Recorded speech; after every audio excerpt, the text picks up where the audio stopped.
Hi everyone, welcome to Diana's Table. Today I'm going to share my recipe for yeongyangbap, which literally means nutritious rice.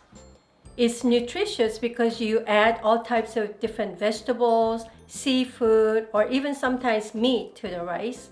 But today I'm going to show you how to make vegetable yeongyangbap with 3 different kinds of vegetables.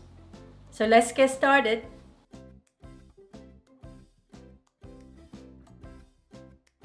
First, wash and drain the rice.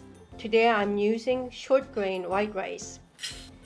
It's important to drain the water completely because then you can measure the water needed more accurately, and it also helps to cook the rice better.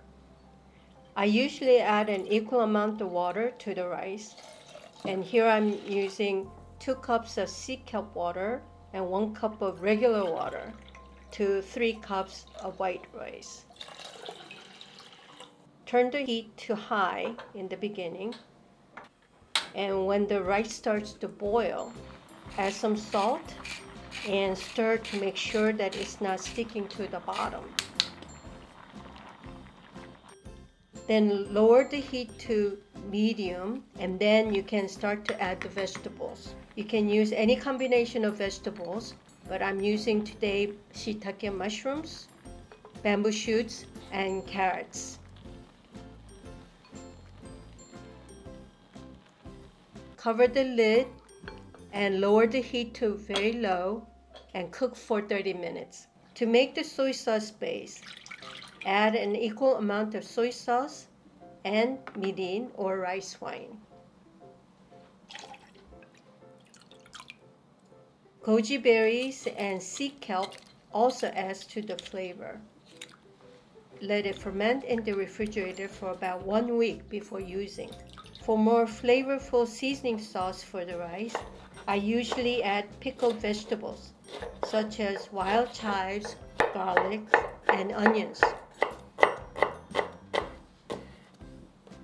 You can add freshly chopped green onions and red peppers to add color and flavor to the soy sauce base. Of course, sesame oil is a must. Mix well. Like with any other sauce, set it aside for 30 minutes. Rice is ready, and as always, I made too much. But don't worry, because this actually tastes better a day later. You can even add different vegetables then. Mix with a generous serving of the seasoning sauce. Perfectly balanced and truly nutritious meal is ready. Hope you will enjoy this meal. Happy cooking and happier eating!